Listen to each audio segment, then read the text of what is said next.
Ekrandagi do'stlar yaxshimisizlar? Men Naq maydondan xabar berguvchi Ershad Tilmurat. Bugun tor dunyosida o'zining to'shay ma'lumligi bilan o'zining to'shayligini joriy qildirib, bugun kunga kelganda 1 millionlik otga erishgan to'shay ma'lum Ilyar ma'lumni qishib keldik.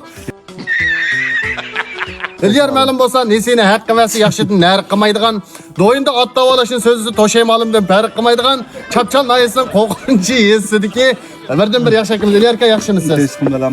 Mushu sizningki mushu ishki putlab top tepganda osmonga havolash, ayollarning ishdan paypi bilan otning putini davolash qatorliq mushundaq bir necha turli ishlaringiz night mod oldi. To'g'rida ham yaxshi mangan bo'ldi. Sizning mushu to'shay ma'lumlik yo'liga qadam qo'yishingizga nima sabab chiqib qoldi? Rostga qilaylik. Igraldik do'stlarga.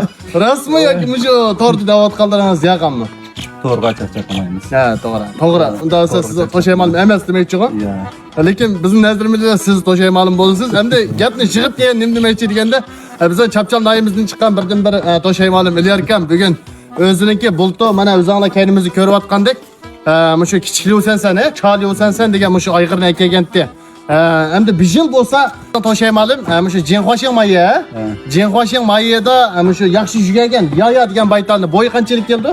1.73 keldi. Molduzon tutog'ini qo'llarida begizga yaya degan baytlarni xotnonda megizga degandek o'zining uydagilarga 1.67 keldi. Lekin og'am baytli 1.70 keldi. Demak, mushu yaya mushu ekran bo'lsa necha puldan qo'lingga tegdi aka? 160. Bo'lsa ko'p turib yarq az deganlik emas. 160. Başka 130 ming deyishgan. Shundan keyin qo'l sepib ketib arloq chiqib qoldi. Yakın kendisi şundan 170 para koydu, 160 dolar aldı. Rahmat, 160 ga kelgan bo'lsa, ilarkamning ayg'irining qadrini Lyosensanni bilganlar biladi-ki. 160 ga yayasiga ishki uydagilar keldi kelgandek o'zimizga adam 80 ming qolgan, lekin yayani 160 ming oldi. Muborak bo'lsin. Shu munosabat bilan biz barliq o'sha Lyosensanga at urug'lantirayotgan va yoki Lyosensondan bir sho'tonsi bo'lsa deb paytallarni urug'lantirish olib turayotgan barcha otpiz xalqimizga o'sha Ilyar akamniki chapchanlay qo'g'inchidiki o'zinglar ko'rgandek ekranni. Dal o'sha chal Lyosenson degan ayg'irga Lyosensonniki birdan bir shu qiyni eng yuqori birinchi sortliq balasi desak bo'ldi. Shu mushu ayg'irga akilishinglarni chekkanimizni umid qilamiz. Buni bahsi nihoyat muvofiq. Bijal urug'lantirish haqqini necha qildim aka? 3800 so'm qildimiz. Doktorning pullari ichidami? Doktor puli ichida hammasini qilib 3800 qildim. Desa, o'sha Lyosensonniki o'g'li Chal Lyosensonni bijal shu chapchanoy qo'g'inchiyasida urug'lantirish xizmatini olib boramiz. Mishaga kelib bizning yayadni hozirlangash baytallaringlarni aytib, shu urug'lantirish xizmati boshlanish olib turibdi.